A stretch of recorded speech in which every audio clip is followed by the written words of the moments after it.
الحمد لله رب العالمين والصلاة والسلام على سيد الأنبياء والمرسلين وعلى آله الطيبين الطاهرين وعلى من تبعهم بإحسان إلى يوم الدين. أما بعد، بسم الله الرحمن الرحيم. وعن عائشة رضي الله تعالى عنها قالت: كان رسول الله صلى الله تعالى عليه وسلم يغتسل من الجنابة ثم يستدفئ بي قبل أن أغتسل. رواه ابن ماجه وروى الترمذي نحوه.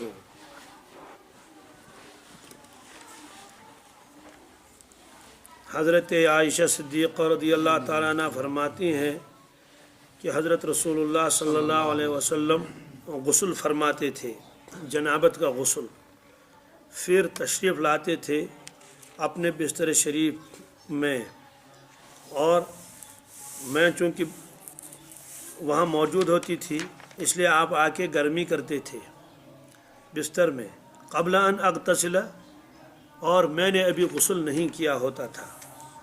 یہ آپ نے فرمایا.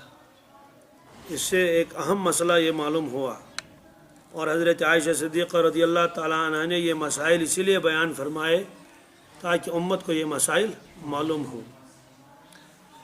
ورنہ ظاہر سی بات ہے میاں بیوی کی یہ چیزیں تو کوئی بھی آدمی کسی سے بیان نہیں کرتا، لیکن چونکہ قانون تھا اور ہم لوگوں کو معلوم نہ ہوتا، اس لیے حضرت عائشہ صدیقہ رضی اللہ تعالیٰ عنہ نے ان چیزوں کو بیان فرمایا.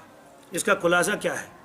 خلاصہ یہ ہے کہ اگر میاں بیوی دونوں پر غسل واجب ہو چکا ہو، اب سوال یہ ہے کہ اگر ایک غسل کر کے آئے اور تب تک دوسرا غسل نہ کرے، جیسے عام طور سے غسل خانوں میں ایسا ہوتا ہے، تو جو غسل کر کے آئے وہ تو پاک ہو کے آ گیا، کیا وہ اس بستر میں داخل ہو سکتا ہے یا نہیں ہو سکتا ہے؟ وہ گرمی کر سکتا ہے؟ نہیں کر سکتا ہے، خاص طور سے جب ٹھنڈی کا موسم ہو. اور پھر دوسری بات یہ ہے کہ اس کا ساتھی جو وہاں ہے تو کیا اس کے بے غسل ہونے کی وجہ سے اس کے اوپر کوئی اثر تو نہیں پڑے گا؟ اس کو کہا جائے گا کہ یہ تو بے غسل ہے، تم تو غسل کر کے آئے. اس کا جواب اسی روایتوں میں اس سے کوئی فرق پڑنے والا نہیں ہے کہ دو ساتھیوں میں سے ایک، چاہے کوئی بھی ہو، پہلے مثلا بیوی غسل کر کے آ جائے اور شوہر تب تک مثلا بسترے میں سویا ہوا ہے، یا اس کا الٹا کہ شوہر ہی پہلے غسل کر کے آئے، کچھ بھی ہو جائے، تو اس بستر کے اندر آ کے پھر گرمی کر لینا یا مستقل سو جانا، اس کی اجازت ہے، اس میں کوئی ممانعت نہیں ہے. اس سے معلوم ہوا کہ اگر ایک کا بدن ناپاک ہے ایک کا بدن پاک ہے تب بھی اس کی وجہ سے کوئی اثر نہیں پڑے گا، اگرچہ وہ ایک ہی بستر میں پھر لیٹ جائیں پھر سو جائیں، اسے کوئی فرق پڑنے والا نہیں ہے. اسی طرح سے رمضان کا مہینہ ہے، وہ روایت تو آگے آئی جائے گی. سحری کھانے کے بعد سب لوگ پھر آرام کر لیتے ہیں عام طور سے، تو کیا میاں بیوی اسی بستر میں پھر لحاف اوڑھ کے سو سکتے ہیں جبکہ یہ بھی روزے سے ہے یہ بھی روزے سے؟ ظاہر سی بات ہے اس کی بھی اجازت ہے، اس سے ان دونوں کے روزوں پر کوئی اثر نہیں پڑے گا. تو یہ مسائل شریعت نے بتائے ہیں تاکہ ہم لوگوں کو ان مسائل میں کوئی الجھن اور پریشانی نہ ہو جائے. ورنہ اگر مسئلہ معلوم نہ ہو تو کتنی پریشانی ہو جائے گی. وہ کہے گا جناب میں تو غسل کر کے آ گیا، اب مجھے ٹھنڈی لگ رہی ہے، اب وہ الگ سے ادھر سے لحاف اوڑھ کے بیٹھے گا یا کمل اوڑھ کے بیٹھے گا. اس کو بتایا ایسے کرنے کی کوئی ضرورت نہیں ہے، یہ نجاست حقیقی نہیں ہے، اس کو نجاست حکمی کہتے ہیں. سارا بدن پاک ہی ہوتا ہے، الا ہے کہ اگر بدن کے کسی حصے پر کوئی ناپاکی لگی ہوئی ہو تو وہ تو الگ مسئلہ ہے، لیکن اگر ایک دوسرے کے ساتھ ٹچ ہو جائے، ہاتھ لگ جائے، تو اس سے باغسل آدمی کے غسل کے اوپر کوئی حرج نہیں ہے. جیسے اس سے پہلے بھی روایتیں آ چکی ہیں، آگے بھی روایتیں آئیں گی. شاید وہ روایت آگے آ رہی ہے جس میں حضرت ابو ہریرہ رضی اللہ تعالیٰ عنہ آ رہے تھے اور ان کو غسل کی حاجت تھی، راستے میں ملاقات ہو گئی اللہ کے نبی صلی اللہ علیہ وسلم کے ساتھ، تو وہ آ گئی وہ روایت. تو حضرت ابو ہریرہ نے مصافحہ نہ کرنا چاہا اور جانا چاہا، لیکن حضرت نبی کریم صلی اللہ علیہ وسلم نے خود ہی ہاتھ بڑھایا، آپ مصافحہ کر لو. اس سے بھی یہ مسئلہ معلوم ہوا اگر ایک آدمی بے غسل ہے، دوسرا آدمی جو ہے باوضو ہے باغسل ہے، اگر وہ ہاتھ ملائیں گے مصافحہ کریں گے تو اس سے کوئی فرق پڑنے والا نہیں ہے۔ بہرحال یہ روایت آئی کہ غسل کرنے کے بعد اسی بسترے میں آ کے گرمی کر لینا یا مستقل آرام کر لینا جو بھی ہو، اس کی اجازت ہے۔ وعن ابن عمر رضی اللہ تعالی عنہ قال قال رسول اللہ صلی اللہ تعالی علیہ وسلم لا تقرأ الحائض ولا الجنب شيئا من القرآن رواہ ترمذی۔ لا تقرأ اس کو پیش بھی پڑھ سکتے ہیں اور لا تقرأ الحائض بھی پڑھ سکتے ہیں، زیر بھی۔ یہ گرامر کے اعتبار سے اس میں دونوں کی اجازت ہے۔ لا تقرأ الحائض اگر پڑھیں گے تو یہ لا بن جائے گا لائے نہیں، اور اگر اس کو لا تقرأ پڑھیں گے تو لائے نفی بن جائے گا۔ بہرحال خلاصہ دونوں میں ایک ہی ہے، یعنی معنوی اعتبار سے کوئی زیادہ فرق پڑنے والا نہیں ہے۔ اس روایت کا کیا خلاصہ ہے؟ حضرت عبداللہ ابن عمر رضی اللہ تعالیٰ عنہ جو صاحبزادے ہیں حضرت عمر فاروق رضی اللہ تعالیٰ عنہ کے، عبداللہ، وہ روایت نقل فرماتے ہیں کہ رسول اللہ صلی اللہ علیہ وسلم نے فرمایا کہ دو شخص قرآن پاک کی تلاوت نہ کریں، دو شخص قرآن پاک کی تلاوت نہ کریں۔ ایک وہ جس پر غسل واجب ہو چکا ہو، چاہے وہ مرد ہو یا عورت ہو، غسل واجب ہو چکا ہے، اب وہ زبانی قرآن پاک کی تلاوت بھی نہیں کر سکتے۔ ایسی جو خواتین شرعی تکلیف میں ہوں ان کے لیے بھی آپ نے فرمایا وہ قرآن پاک کی تلاوت نہ کریں۔ گویا کہ خلاصہ یہ نکلا کہ غسل کی حاجت ہو، ضرورت ہو، تب تو قرآن پاک کی تلاوت نہیں کر سکتے۔ اگر غسل کی ضرورت نہیں ہے لیکن بے وضو ہے، بے وضو ہونے کی حالت میں زبانی قرآن پاک پڑھنا چاہے اس کی اجازت ہے، لیکن قرآن پاک کو ہاتھ نہیں لگا سکتا بے وضو، وہ روایت آگے آ رہی ہے۔ زبانی پڑھنے کا مطلب کیا ہے؟ جیسے مثلا آپ گاڑی میں بیٹھے ہوئے ہیں، آپ کا وضو نہیں ہے اور آپ کی عادت ہے آپ روزانہ سورہ یاسین شریف کی تلاوت کرتے ہیں، اتفاقاً آپ کو زبانی یاد ہے، بچپن میں یاد کیا تھا۔ اب آپ گاڑی میں بیٹھے ہوئے ہیں، بے وضو ہیں، اب آپ سورہ یاسین شریف پڑھنا چاہیں، اجازت ہے۔ آپ نے گاڑی میں ہی سورہ یاسین شریف کی تلاوت کی، یاسین والقرآن الحکیم انک لمن المرسلین، یا اسی طرح قل هو اللہ احد کی تلاوت کی، یا اسی جمعہ کے دن سورہ کہف پڑھنے کی فضیلت آئی ہے، آپ گاڑی میں ہیں یا اور کہیں ہیں، گاڑی کا ہونا ضروری نہیں ہے، اور بھی کہیں آپ نے سورہ کہف کی تلاوت کی، ٹھیک ہے۔ یا ایسے ہی سوتے وقت اللہ کے نبی صلی اللہ علیہ وسلم سورہ ملک کی تلاوت فرماتے تھے، اور آیت الکرسی اور چہار کل کی آپ نے مستقل ترغیب دے دی کہ سوتے وقت آیت الکرسی پڑھنی چاہیے، اسے حفاظت رہتی ہے، اور چہار کل وغیرہ، اور اس طرح سے اور دوسری صورتیں۔ تو اس وقت آپ بے وضو ہیں، آپ نے وضو نہیں کیا، تو آپ اپنے بسترے میں آ کے چاہے لیٹے لیٹے ہوں یا چاہے ویسے بیٹھے ہوں، اپنے کمبل وغیرہ لحاف وغیرہ اوڑھے ہوئے ہوں، اور آپ اس وقت اسی حال میں زبانی تلاوت کرنا چاہیں، سورہ ملک کی، الف لام میم سجدہ کی، اور دوسری صورتوں کی جو بھی ہو، قل هو اللہ احد وغیرہ، اس کی اجازت ہے۔ تو معلوم یہ ہوا کہ بے وضو شخص قرآن پاک کی تلاوت کر سکتا ہے، البتہ جو بے غسل ہو وہ قرآن پاک کی تلاوت زبانی بھی نہیں کر سکتا ہے۔ ایسے ہی ایک آدمی وہ قرآن پاک دیکھنا چاہتا ہے، زبانی اس کو یاد نہیں، لیکن در سے وہ بے وضو بھی ہے، تو وہ کہتا ہے کہ بھائی میں وضو کر نہیں سکوں گا کسی وجہ سے، تو اب میرے لیے کیا ہے، کوئی گنجائش ہے اس کے؟ ہاں، کہ اگر دوسرا کوئی آدمی وہاں ہے جو باوضو ہے، وہ قرآن پاک آپ کے سامنے رکھ دے، رحل پر رکھ دے، تکیہ پر رکھ دے، اور آپ تلاوت کرتے رہیں دیکھ کے، اور وہ آپ کے اوراق جو ہے اس کے قرآن پاک کے الٹتا رہے، اس کی بھی اجازت ہے۔